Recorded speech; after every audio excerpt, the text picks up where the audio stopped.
Merhaba, Papatya Örgü Dünyası YouTube kanalıma hoş geldiniz.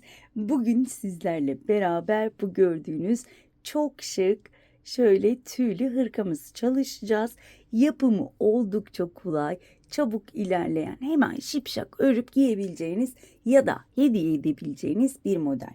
Beni takip eden arkadaşlar hatırlamıştır. Bunun mor rengini ve çocuklar için yapmıştık.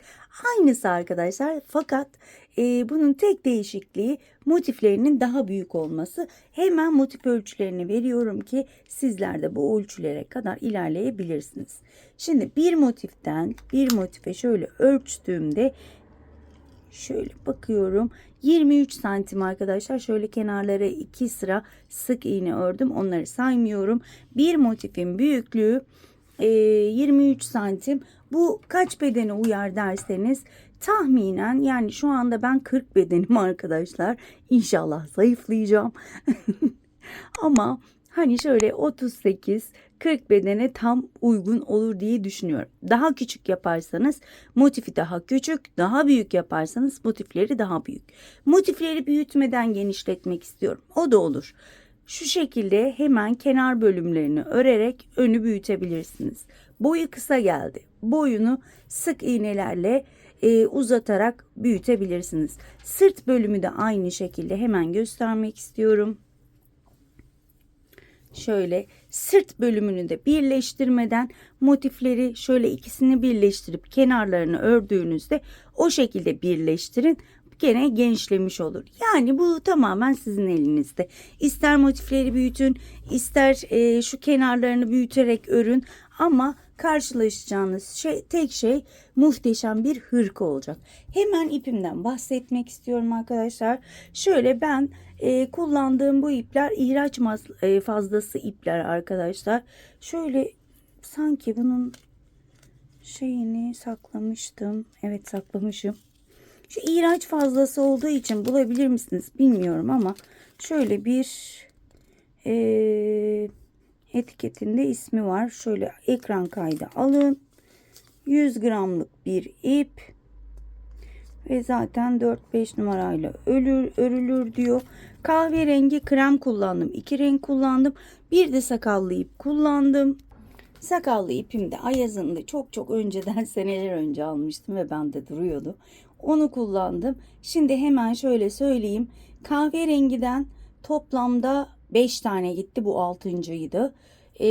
Sakallı ipten 2 tane kullandım.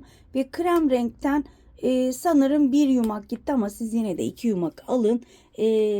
Yine de yarıda kalmayın. Hemen şöyle kamera arkasında bir de buna uygun şapka ördüm arkadaşlar. Hemen şöyle bir günde ördüm. İkisi takım olsun diye. Bu videoyu da hemen alta link olarak atarım. Kırmızısını birlikte çalışmıştık. Bu da kahverengisi. Hiçbir fazlası eksiği yok. O videoya bakarak aynı iplerden yine böyle ressam beresi yapabilirsiniz. Hemen bu iplere uygun tığımı söylüyorum. Ben 4 milimlik tığ ile ördüm arkadaşlar. Zaten ilerleyen dakikalarda göreceksiniz kaç sıra yaptık. Hepsinin tek tek detayını sizlerle paylaşacağım. Evet, isterseniz hemen bu güzelliğin yapımına geçelim. Sormak istediğiniz sorular varsa ya da benim unuttuğum noktalar varsa hemen aşağıda yorumlar bölümünde buluşalım diyorum. Evet, isterseniz hemen bu güzelliğin yapımına geçelim. Evet arkadaşlar, öncelikle sihirli halkayla başlıyorum ve motifimizle başlıyoruz. Sihirli halkamın içine 3 tane zincir çektim. Çektiğim zincirle beraber 3 tane ikili trabzan yaptım. Ben arada bir zincir çekiyorum, ama sizlerde bir toparlanma olursa 2 zincir çekebilirsiniz. Bir zincir çektim. 3 tane ikili trabzan yapıyorum. Bir zincir, 3 tane ikili trabzan. Bu gruplarımızı toplamda 4 grup yapacağız. Motifimiz kare. Bir zincir çektiğimde hemen ortayı küçültüyorum ki düzgün bir kare elde edelim. Ve son 3 tane ikili trabzanımı yapıyorum.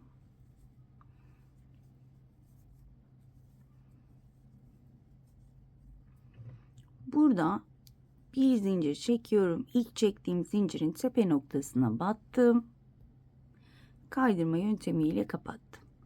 Bir zincir çekip ipimi kesiyorum. Hemen diğer rengime geçiyorum. Kahverengiye. İpime bir düğüm attım. Ve herhangi bir zincirlik bölümü buluyorum. Ve içine batıyorum. 2 zincir çektim.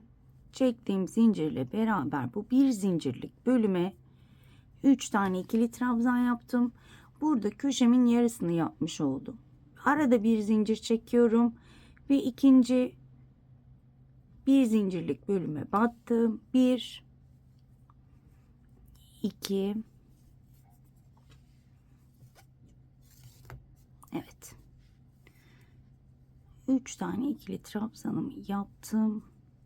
Bir zincir çektim. Aynı bir zincirlik bölüme 3 tane ikili trabzan yapıyorum.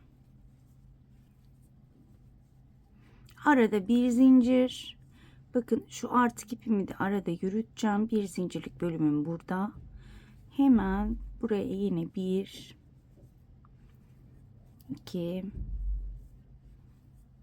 3 arada bir zincir.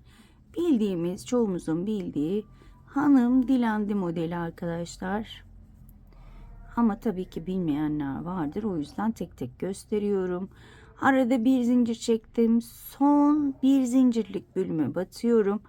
Ve burada da aynı işlemi yapıyorum. 3 tane ikili trabzan. Bir zincir. 3 tane ikili trabzan. Son sıranın sonunda şuradaki köşemizi de tamamlayacağız. Evet. Bir zincir çektim. İlk başladığım noktaya geldim. Hemen buraya 3 tane ikili trabzan yapıyorum. Ve buradaki bitişimi hiç zincir çekmeden ilk çektiğim zincirin tepe noktasına battım. İlmek aldım. Bu iki ilmeği aynı anda kapattım. Buraya bir zincir çekmiş olduk. Şimdi bu renkle devam edeceğim için hemen bir zincirlik bölümün arasından battım. Bir sık iğne yaptım. 2 zincir çektim. Çektiğim zincirle birlikte 3 tane ikili trabzan. Arada bir zincirim var. Hemen önümdeki boşluğa battım. 3 tane ikili trabzan. Bir zincir.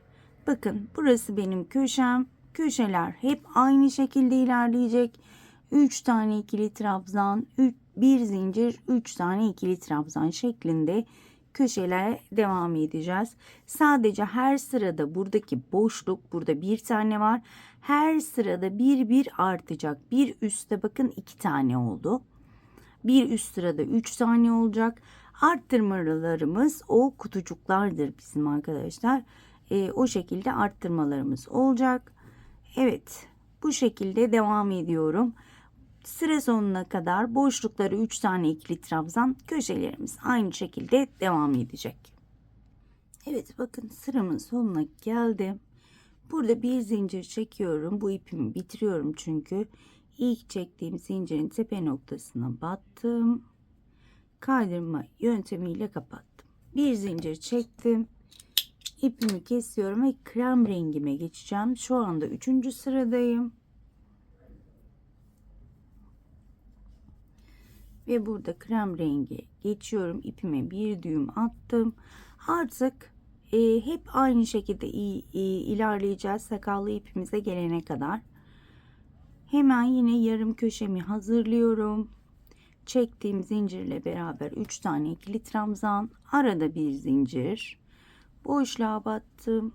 Boşluğa 3 tane ikili trabzan.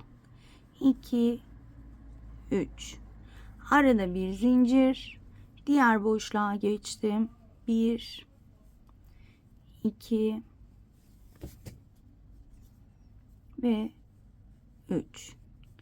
Bir zincir, köşeye geldim. Köşem hep aynı ilerleyecek.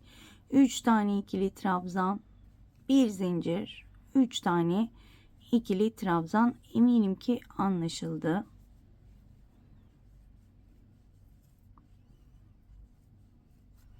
Ve boşluklara yine gruplar halinde üçer tane, aralara birer zincir çekerek ikili trabzan. Bakın bir üst seviyede 1 2 3 tane kutucuğum olmuş oldu, boşluğum daha doğrusu. Dediğim gibi her sıra artacak bir tane kutucuk. Bu şekilde arkadaşlar ben döne döne krem renginden 2 sıra daha yapacağım. Daha sonra da sakallı ipe geçeceğiz. Ben 2 sıra kremle örüp hemen dönüyorum. Evet arkadaşlar, sıramın sonuna geldim. Bir zincir çekiyorum. İlk çektiğim zincirin tepe noktasına batıyorum. Bir zincir çektim ve ipimi kesiyorum. Şöyle göstermek istiyorum. Bakın, sakallı ipimi alıyorum. Bu sakallı ipi hangi sıraya yapmak isterseniz o sıraya yapabilirsiniz. İsterseniz 3. sıraya yapabilirsiniz. 4, 5, bu tamamen size kalmış. Ben 5. sırayı bitirdikten sonra 6. sıram sakallı ipli olacak. İsterseniz sakallı ipin şu tüyleri ince gelirse bu sakallı ipi 2 katta kullanabilirsiniz. Ben hemen ipime bir düğüm atıyorum ve hemen modelimi çevirip tersinden öreceğim. Çünkü bu sakallı iplerde tersten örmek gerekiyor. Tersten ördüğümüzde tüm tüyler öne toplanıyor ve arkada tüy olmuyor. Evet, hemen ipimi şuraya bağlıyorum. Şöyle önden de şu artık ipi aldım, onu da içten yürütmek istiyorum. 2 zincir çektim arkadaşlar. Diğer ipime göre sakallı ipin ipi ince olduğu için ben bu sırayı 4 trabzan yapacağım. Çektiğim zincirle beraber 4 tane ikili trabzan yapıyorum. Arada yine bir zincirim var. Bakın, boşluğa geldim. Boşluklara 4 tane ikili trabzan yapıyorum. Çünkü ipim oldukça ince diğer ipime göre. 3 ve 4. Bir zincir. Tüm boşluklara 4 tane ikili trabzan yapıyorum. Tüm boşluklara 4 tane ikili trabzanımı yapıp daha fazla videoyu uzatmadan hemen dönüyorum. Sonuncu boşluğa da 4 tane ikili trabzan yaptım. Bir zincir çekiyorum ve köşeye geldim. Köşemde burada 4 tane ikili trabzan, bir zincir, 4 tane ikili trabzan yapacağım arkadaşlar. Sadece bu sakallı iple bunu yapıyorum. Diğer iplere geçtiğimde yine 3 tane ikili trabzan olarak devam edeceğim. 1 2 3 ve 4. Bir zincir çektim ve hemen buraya geldim. Burada yine 4 tane ikili trabzan yapacağım. Şöyle önden göstermek istiyorum. Bakın, öne daha yoğun oluyor. Bakın, arkada hiç yok. Bu şekilde bu önemli bir not olarak bunu söylemek istiyorum. Muhakkak motiflerinizi sakallı ipe geçtiğinizde tersten örün. Ben hemen bu sırayı bitirip dönüyorum. Evet arkadaşlar, sıramın sonuna geldim. 4 tane ikili trabzanımı yaptım. Bir zincir çekiyorum ve şöyle elimle kontrol edip ilk çektiğim zinciri bulduğum tam tepe noktasına batıyorum.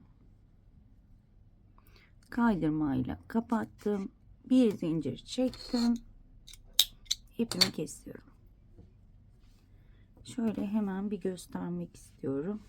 Gayet güzel oldu. Evet, hemen şöyle sihirli halkamı çeviriyorum.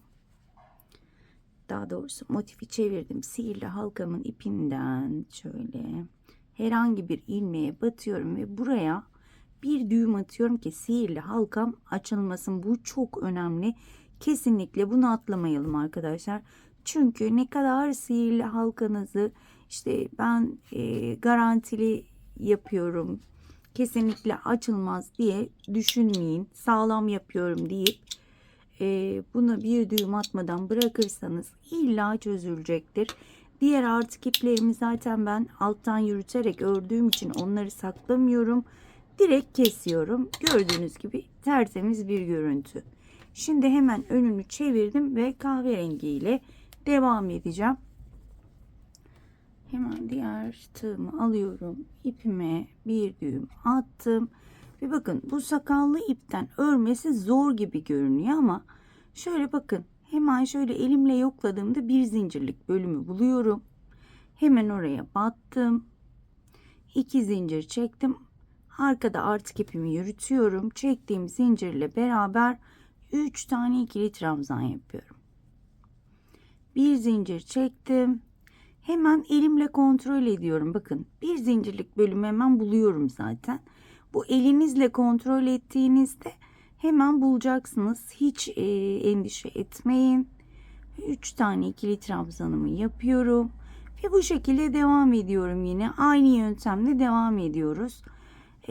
Boşluklara 3'er tane ikili trabzan yapıyorum. Aralarda yine bir tane zincirim var.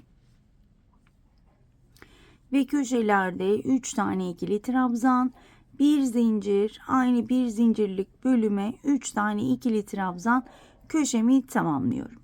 Şimdi eminim buraya kadar anlaşıldı. Çok fazla videoyu uzatmadan hemen anlatıma geçmek istiyorum. Arkadaşlar ben dikerek sonradan işte tığla falan, o da güzel oluyor evet. Ama hani benim için en kolayı örerek birleştirmek. Çoğu videomda da biliyorsunuz zaten, beni takip eden arkadaşlar biliyordur. Ben örerek birleştirmeyi çok seviyorum. O yüzden bunu da örerek birleştireceğim. Hem örmüş oluyoruz son sırayı, hem de birleştirmemizi yapmış oluyoruz. Şimdi ilk motifimizi bakın kahverengi ile son sırayı 3 sıra, yani sakallı ipten sonra 3 sıra örüyorum. İlk motifimi bu şekilde bırakıyorum. Diğer motifleri nasıl örüyorum? Diğer motifleri sadece 2 sıra örüyorum. Çünkü 3. sırayı buna birleştirerek başlayacağım. Sadece ilk motifi toplamda şöyle sayalım. 1, 2, 3, 4, 5, 6, 7, 8, 9 sıra örüyorum. Diğer motifleri 1, 2, 3, 4, 5, 6, 7, 8 sıra ördüm arkadaşlar. 8 sıra öreceğiz. Yani son sırayı burada da aynı şekilde, şunda da 2 sıra öreceğim. 3. sırada birleştirmeye başlayacağız kahverenginde. Yani 9. sırayı birleştirerek yapıyoruz. Eminim ki anlaşıldı. Sadece ilk motifi bu şekilde yapıyoruz. 9 sıra. Diğer motifleri 8 sıra yapıyoruz ve 8 sıra yaptığımız motifleri buna birleştirerek devam edeceğiz. Eminim ki buraya kadar anlaşıldı ve ben hemen burayı 8 sırayı tamamlayıp hemen dönüyorum arkadaşlar. Evet arkadaşlar, toplamda 8 sıramı bitirdim. Ve burada şöyle aynı yöntemle bitireceğim burayı.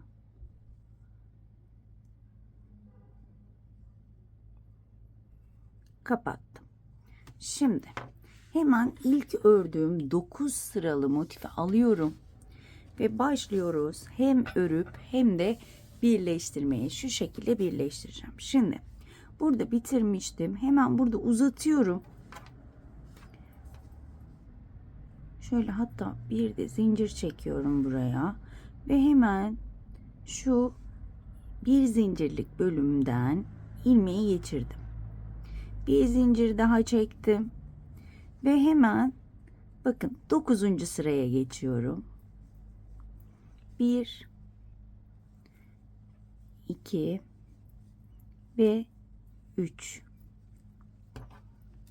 Şimdi bakın önümdeki ilk boşluğa battım. İlmeği içinden geçirdim. Burada bir zincir çekiyorum kasma olmasın diye. Ve 3 tane ikili trabzan. İlmeği uzattım. Bir zincir, burada bir zincir dönerken de yapabilirsiniz kasma olursa eğer. Bir zincir çektim. Hemen önümdeki boşluğa batıp 1, 2, 3. Hemen önümdeki diğer motifin boşluğuna battım. İlmeği geçirdim. Bir zincir. O kadar keyifli ki bu şekilde birleştirmek. Hem son sırayı örüyoruz hem de birleştiriyoruz. Benim için gerçekten çok keyifli.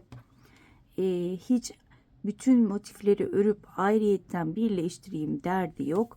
Hemen şöyle de göstermek istiyorum. Gayet güzel birleşiyor. Bakar mısınız?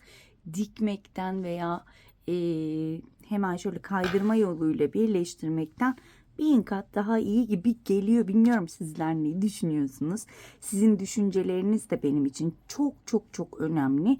Eğer biz bu birleştirmeyi sevmiyoruz, bize işte kaydırmalı, diğer birleştirmeleri göster derseniz hırka ve yeleklerde, onu da tabii ki sizler için bir ara gösteririm.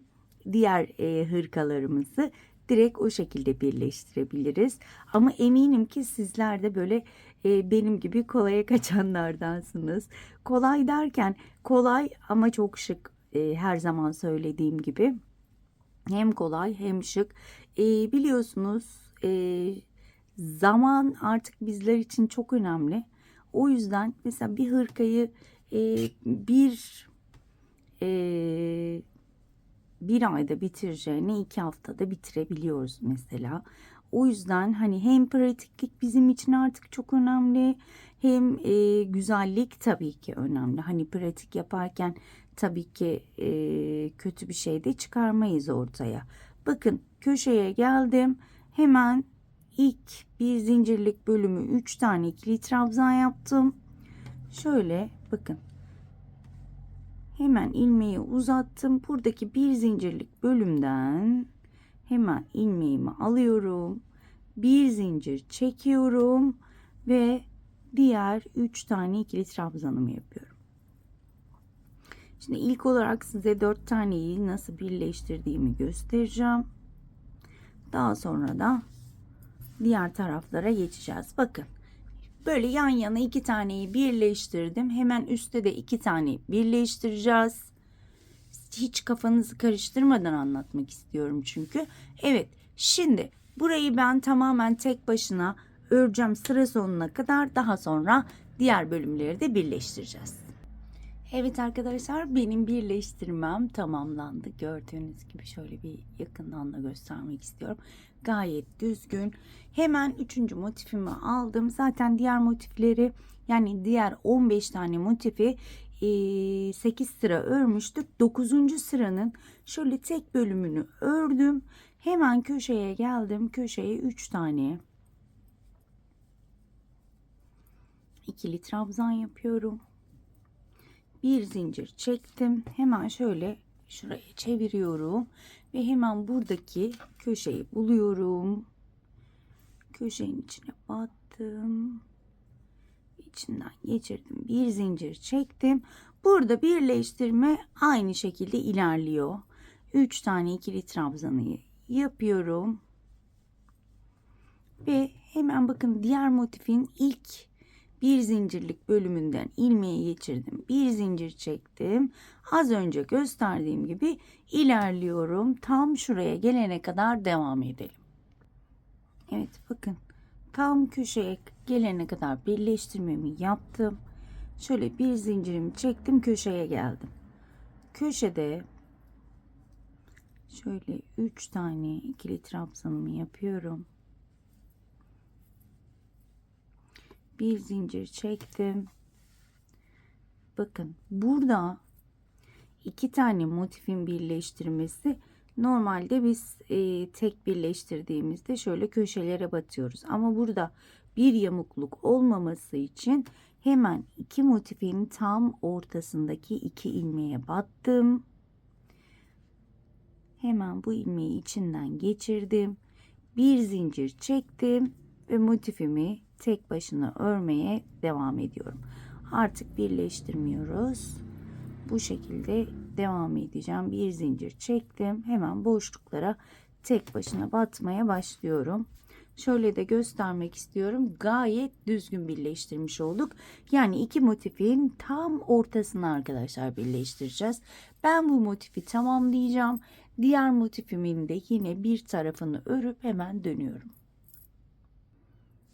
Evet arkadaşlar, ben şu bölümü de bitirdim. Şimdi 4. parçamı elime aldım. Bir tarafını ördüm. Şu anda köşedeyim. Köşede 3 tane ikili trabzanımı ördüm. Bir zincir çekiyorum. Bakın ilk zincir, tek zincirlik bölümden battım ve birleştirmem aynı. Çok uzun uzun göstermek istemiyorum. Sadece başlangıç ve bitiş noktalarını göstermek istiyorum. Hani bitişlerde nereye batacağımızı. O yüzden burayı hemen es geçelim. Normal şuraya kadar örelim. Şu ortada da nereye batacağımızı göstereceğim. Evet arkadaşlar, bakın tam ortaya gelmek üzereyim. Yine burada bir zincirimi çektim. Köşedeki bir zincirlik bölümün içine 3 tane ikili trabzan yapıyorum. Bir zincir çekiyorum ve bakın şurada 3 tane birleştirilmiş var ve ben tam ortaya batıyorum, bakın. Evet. Hemen ilmeği içinden geçirdim. Şöyle sıkılaştırdım. Bir zincir çektim. Ve yine burayı birleştirerek devam ediyorum. 3 2 oldu. 3 oldu. Burayı tek örmüyorum çünkü şurayla da birleştireceğiz. Hemen önümdeki boşluğa battım. İlmeği içinden geçirdim. Bir zincir ve bu şekilde sırt bölümümüzü bitireceğiz. Sonuna kadar bu şekilde birleştirelim. Arta kalan kısımları tek başına öreceğiz. Eminim ki anlaşıldı. Şöyle de göstermek istiyorum. Gayet düzgün bir şekilde birleştirdik. Ben şurada başlangıç noktam. Burayı birleştireceğim. Burayı da tek başına örüp hemen dönüyorum. Evet arkadaşlar, 4 motifimi de birleştirmiş oldum. Bu benim sırt bölümüm arkadaşlar. Şimdi ön bölüme geçeceğim. Ama kafanızı karıştırmadan anlatmak istiyorum. Ve en kolay nasıl birleştirilir onu göstermek istiyorum. Bakın bu bizim tersimiz. Yeni motifi şöyle üstüne koyuyorum. Bu şekilde bakın. Üst üste bu ön tarafımız. Yani bunu bu iki motifi sadece şu şekilde birleştireceğiz. Bakın. Bir taneyi buraya birleştireceğim. Bir taneyi ise buraya birleştireceğim. Şöyle gösteriyorum ki anlaşılsın. Daha sonra iki motifi de üste birleştireceğiz. Sadece şuraları birleştireceğiz ve omuz kısmını birleştireceğiz. Burada da kol kısımları olacak. Şimdi ilk iç kafanızı karıştırmadan şöyle göstermek istiyorum. Tekrar düzünü çevirdim. Şimdi arkadaşlar buraya bir tane birleştireceğim. Bir tane de buraya birleştireceğim. Ön tarafların alt bölümünü birleştirmiş olacağım. Başka bir işlem yok bunda. Sadece şuraya kadar birleştirip bakın iki motifin ortasına batırarak bitireceğim ve diğer tarafları tek başına öreceğim. Yine başlangıcı şöyle yapalım. Hemen şuradan başlayayım. Bir zincir çektim. Dediğim gibi bu şekilde şöyle birleştireceğim. Kameranın dışına çıkmışım, kusura bakmayın. Böyle çok hoşuma giden şeyler olunca biraz heyecan yapıyorum tabii ki. Evet, çok da video uzasını istemiyorum çünkü gerçekten çok kolay. Bakın bunu bu şekilde birleştireceğim ve iki motifin ortasına batırarak bir birleştirme işlemini bitirdikten sonra tek başına öreceğim. Diğer tarafa geçeceğim. Diğer tarafı da aynı şekilde birleştireceğim. Sadece bir motifi şu şekilde. Daha sonra diğer üst kısma geçmeyi hemen sizlere dönüp anlatacağım. Evet arkadaşlar, şöyle hemen göstermek istiyorum. Bir taneyi buraya birleştirdim. Bir tane hemen karşısına birleştirdim. Hemen şuradaki yaka bölümünü de birleştirdim. Yani bu bölümü iki tane birleştirdim. Diğerini de beraber öreceğiz. Bu da çok kolay. Kol tarafını örmüyoruz. Sadece bu şekilde birleştiriyoruz. Burayı birleştirmiyoruz. Buradan da 3 tane şöyle boşluk bırakarak örüyoruz. Daha sonra tek başına örüp bitiriyoruz. Tamamen bu kadar. Hemen geçelim isterseniz. Ben yine bir tarafını örmüştüm. Şöyle göstermek istiyorum. Bir tarafını ördüm. Şuradan başlıyorum. Bakın şu şekilde gideceğim. Şöyle çevirdim. Şunu da şuradan başladım zannedersem. Yönleri değişik oluyor. Onu da söylemek istiyorum. Bir zincir çektim. Hemen birleştirmeme başlıyorum. Bir zincir çekiyorum ve birleştiriyorum. Böyle komple diğer tarafa kadar aynı şekilde birleştiriyoruz. Birleştirmeyi eminim ki öğrendik. Şöyle tek tek boşluklara batarak birleştiriyorum. Bunu sakallı iple de birleştirenler var. O şekilde de yapabilirsiniz. Ben şöyle çok hani sakallı ip kullanmak istemiyorum. Çok karma karışık bir şey olsun istemiyorum. Daha sade, daha şık bir şey istiyorum. Ama böyle hani çok karışıklığı seven demeyeyim de böyle hani çok şıkır şıkır giyinmeyi sevenler tabii ki sakallı ipi her yerinde rahatlıkla kullanabilirsiniz. Ben şöyle tam şuraya kadar aynı şekilde birleştirip dönüyorum. Şimdi bakın köşeye geldim. Şuraya kadar birleştirdim. Şöyle kafanızı karıştırmadan anlatmak istiyorum. Bakın buraya kadar geldim. Ezan okunuyor. Hemen dönüyorum. Evet, hemen geldim. Şöyle köşeye batalım. 1 2 3 bir zincir çekiyorum. Bakın. Şurada tam 3 tane motifim var. Tam 3 motifin ortasından ilmeğimi geçiriyorum. Ve bakın burası benim kol açıklığım olacak. O yüzden ben tam şu köşeye gelene kadar hiç birleştirmeden bir tane zincir çekiyorum ve hiç birleştirme yapmadan diğer uca kadar tek başına örüyorum arkadaşlar. Tek başına örüp birleştirmeden örüp hemen dönüyorum. Evet, bakın burayı birleştirmeden kol açıklığımızı bırakmış olduk. Şimdi burada omuz kısmına geldim. Burası benim omuz kısmım, gördüğünüz gibi. Omuz kısmına geldik. Burada yine bir zincir çekiyorum. Ve hemen karşıdaki motifin bir zincirlik bölümünden geçirdim. Bir zincir çektim. Yine birleştirerek örmeye devam ediyorum. 3 tane boşluk kalana kadar bu şekilde birleştireceğim. Birleştirme yöntemim yine aynı. Sadece 3 boşluk kalana kadar burada birleştireceğim ve bitireceğim arkadaşlar. Bu şekilde 3 boşluk kalasıya kadar birleştirip hemen dönüyorum. Evet arkadaşlar, bakın. Şöyle arkayı sayıyoruz. Burayı değil. Bakın 1, 2, 3 tane boşluğum kaldı. Ve artık yine tek başına örmeye devam ediyorum. Burada birleştirmemi bıraktım. Eminim ki anlaşıldı. Şöyle hızlı hızlı tek başına öreyim. Daha sonra birleştirmemizi nasıl yapmışız ona bakalım. Artık en son kollarımız kaldı. Kollarımız da aynı şekilde birleştirilecek. Birleştirme yöntemini eminim ki anlaşıldı.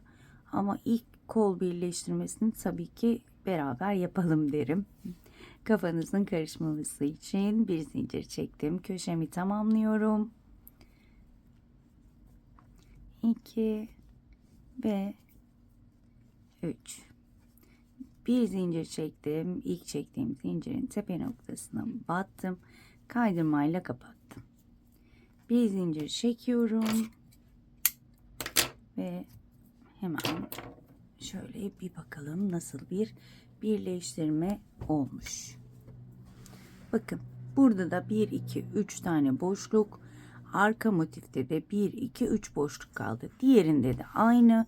Gördüğünüz gibi arkaya 4 motif, öne 4 motif ekledik ama şurayı birleştirmemiş olduk. Şimdi kollara da 2 öne 2 arkaya birleştirme yapacağız. Normalde burası dikiliyor ama ben dikişten hoşlanmadığım için komple kolu örerek birleştirmeyi düşünüyorum. Daha önce çocuk yeleğinde de aynısını yapmıştım eğer izlediyseniz. Dikişten yana değilim ama mecbur kalınca mecbur dikiyoruz tabi. Ama mecbur kalmadıkça dikişten yana değilim arkadaşlar. Şimdi şöyle yapalım. Ben şu kolu tek başına bir birleştireyim. Şöyle tam bir oturtayım. Ondan sonra tam anlamıyla size şöyle ilk birleştirmeyi bir göstermek istiyorum. Ben hemen şu kolu birleştirip dönüyorum. Evet arkadaşlar, ben kolumu birleştirdim. Şöyle gördüğünüz gibi 2 tane ön tarafa, 2 tane de arka tarafa. Tabi bunu birleştirmem. Bir buraya, bir buraya, daha sonra ikincileri de karşılıklı birleştiriyorum. O şekilde birleştiriyorum. Şimdi göstereceğim. Şöyle ucuna da düzgün durması için bir sık iğne geçtim. Şimdi size şöyle örerken aklımdan geçeni hemen söylemek istiyorum. Normalde bu şekilde kolumuzu yapıyoruz ama eğer kol çok kalın gelirse size tavsiyem, keşke ben de öyle yapsaydım. Birleştirirken aklıma geldi. Kollardaki motifleri şu anda biz 4 milimle çalışıyoruz. 4 milimlik tığ ile çalışıyoruz. Kollardaki motifleri 3.50 milimlik ya da 3.00 ile örebilirsiniz. O kolların daha dar olmasını sağlayacak. Bu ipucu da sizde bir kenarda kalsın diyorum. Yine sayılar aynı olacak fakat motifler daha minik olacak. Kolumuz daha sıkı olacak. Bu şekilde çok geniş bir kol olmayacaktır arkadaşlar. Evet, şimdi hemen isterseniz diğer kolu beraber örelim.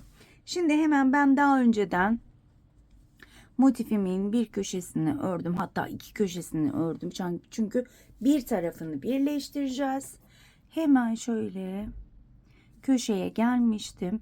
Köşede bir zincir çekiyorum ve şöyle kol tarafını, sizin kafanızı karıştırmadan, bakın bu benim kol tarafım, hemen şöyle omuz kısmından şöyle tam ortaya batıyorum. 2 motifin tam ortasına batırdım. İçinden geçirdim. Bir zincir çektim ve hemen birleştirmeme başlıyorum. Bu ilk motif bu şekilde, sadece bir köşesini birleştireceğim. Diğer motifte birazdan göreceğiz nasıl birleştiğini. Ama dikişsiz muhteşem oluyor bence. Size tavsiyem, siz de böyle birleştirin. Hiç diğer dikişlerde falan uğraşmayın derim ben. Evet. Bu şekilde birleştiriyorum. Şöyle hemen köşeye gelene kadar devam edeceğim. Bu köşeyi biliyoruz zaten. Hemen şöyle göstereyim. Bakın şöyle bir tarafını birleştireceğim. Tam şöyle 3 motifin ortasına batıp orayı da sabitledikten sonra geri kalan tarafı tek başına örüp hemen dönüyorum. Evet arkadaşlar, hemen şöyle göstermek istiyorum. Motifimi birleştirdim. Sadece bir duvarını, yani şurayı birleştirdim. Şimdi arkaya geçeceğim. Şöyle net anlatmak istiyorum kafanızı karıştırmadan. Şöyle yönünü belirlemek istiyorum önce. Evet. Şimdi ikinci motifi bu şekilde 1, 2, 3 duvarını birleştireceğim. Onu nasıl yapacağım? Şu anda bakın burası ters bölüm. Hemen ben normal motifimin düzünü çeviriyorum. Evet. Şunun bir duvarını örmüştüm. Hemen bir zincirimi de çektim. Bakın şu bölüm ters arkadaşlar. Hemen şuradan şunu alıyorum. Ve şu şekilde bir zincirlik yeri buluyorum. Hemen içinden geçirdim. Bir zincir çektim. Ve böyle birleştirmeye devam ediyorum. Dediğim gibi 3 bölümü birleştireceğiz. İlk motif sadece bir duvarını birleştiriyoruz. İkinci motifte 3 duvar birden birleştiriyoruz. Kafanızı karıştırmadan anlatmaya çalışıyorum. Umarım başarabiliyorumdur. Bakın tekrar göstereceğim. Şöyle bakın, buradan başladık. Şöyle köşeye gelene kadar devam edelim. Daha sonrasında anlata devam edeceğim. Evet arkadaşlar, hemen şöyle göstermek istiyorum. Bakın burayı birleştirdim. Şimdi köşeye geldim. Hemen köşeme 3 tane ikili trabzanımı yapıyorum. Bu dönüşü gösterdiğimde zaten diğer dönüşü de yapacaksınızdır. Hemen bir zincir çektim. Bakın hemen bu boşluğa denk geldim. 3 motifin tam şöyle ortasına batıyorum. İçinden geçirdim. Bir zincir çekiyorum ve burada yine birleştirmeye devam ediyorum. Dediğim gibi şu anda ikinci duvara geçtik. İkinci duvarı da birleştireceğim. Şöyle hemen içinden geçirdim. Şöyle diğer uca gelene kadar yine devam edelim. Bu kolu sanırım komple göstersem daha çok içime sinecek. İçime sinmeden video yüklemek istemiyorum çünkü. Yani tam manasıyla göstermek istiyorum. Acemiler de izliyor çünkü beni. Acemiler sanki daha çok izliyor gibi geliyor bana. Ayrıntılı ayrıntılı anlattığım için sanırım. Ben evet hemen hemen kaç sene oldu tam hatırlamıyorum ama bayağı bir uzun senelerdir buradayım. Ve bütün videolarıma bakarsanız hep ayrıntılı anlatmaya çalışıyorum. Bazı takipçilerim de ya hemen kestiniz diyor. O kesilmesi gereken yer. Zaten gösterilmesi gereken yere kadar gösteriyorum. Devamını da örmediğimde ben zaten baştan onu göstermiş oluyorum ki devamını sizlere göstermiyorum. Size hiçbir zaman kamera arkasında örmüyorum arkadaşlar. Önce gösteriyorum, ondan sonra kamera arkasında örüyorum. Buna da videolarda çok dikkat ederseniz çok sevinirim. Bir de videonun içinde hatalar yapabilirim. Onu muhakkak videonun başlangıcında sizlerle paylaşıyorum. Diyorum ki ben burada bu hatayı yaptım. Sizler bunu burada yapmayın. O yüzden açılış konuşmalarını lütfen dikkatlice izleyin. Orada ben yemek tarifi vermiyorum. Ben orada yaptığım hırkayı anlatıyorum. Eğer yanlış yapıldıysa yanlış yerlerinden bahsediyorum. Tığ numarası, ip numarası veriyorum.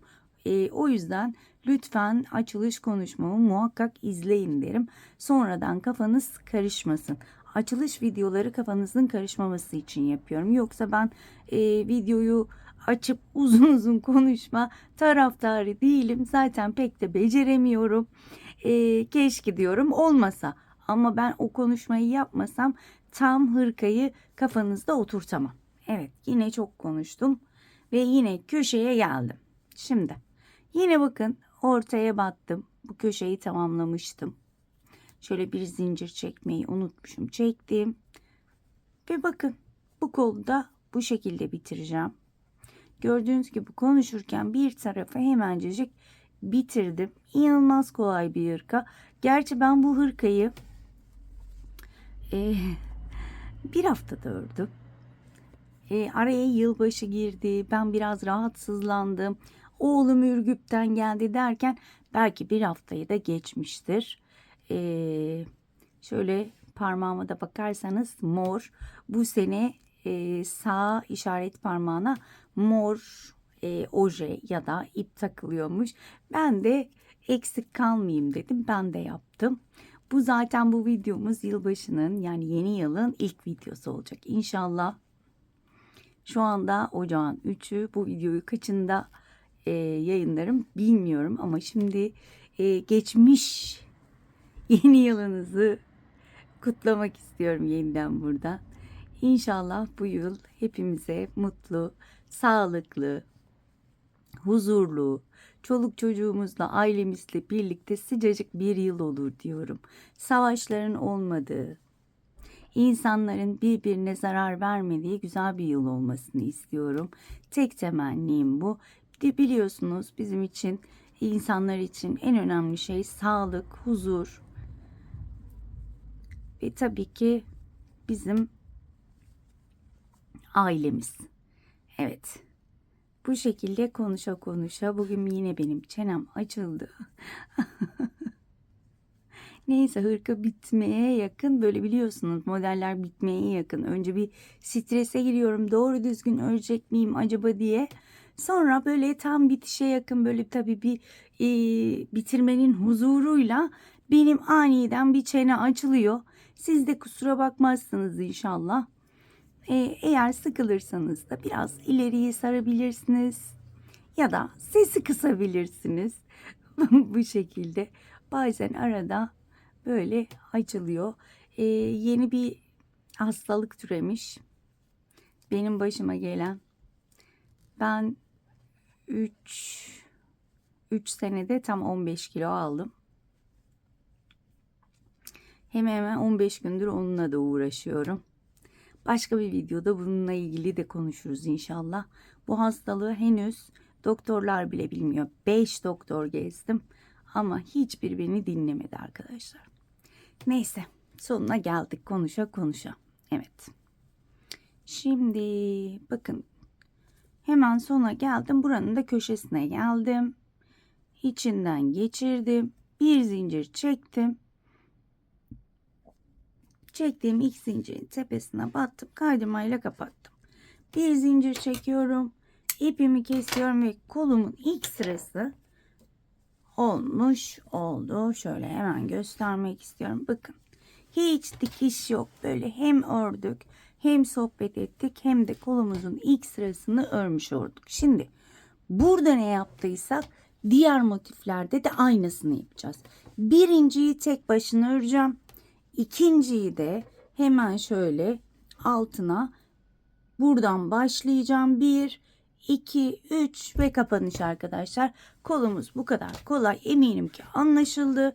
Şöyle diğer kolu tekrar göstermek istiyorum. Bir sıra sık iğne gittim. Bunun çocuk versiyonunu yaptığımızda ben şöyle değişik bir bitiş yapmıştım. Eğer ona göz atmak isterseniz bu videonun altına link olarak paylaşacağım. O bitişe bir göz atın. O çok güzel. Bunda ipim yetmeyeceği için yapamıyorum. Bunda sadece sık iğne yapacağım. Ama o bitişi bence bir bakın diyorum. Daha sonra kolumu bitirdikten sonra şöyle bakıyorum. Bu zaten kısa bir model. Ama siz diyorsunuz ki ben kısa istemiyorum. Birazcık uzatayım. Hemen arkadan şöyle git gel yöntemiyle şurayı sık iğneler yapıp şöyle biraz daha genişletebilirsiniz. Burası birazcık açık kaldı. Siz daha kapalı olsun istiyorsanız. Hemen buralara sık iğne yapıyoruz. Oralarda kapanıyor. Ama diyorsunuz ki bu tam benim istediğim gibi. Hemen şuradan başlıyorum sık iğne yapmaya.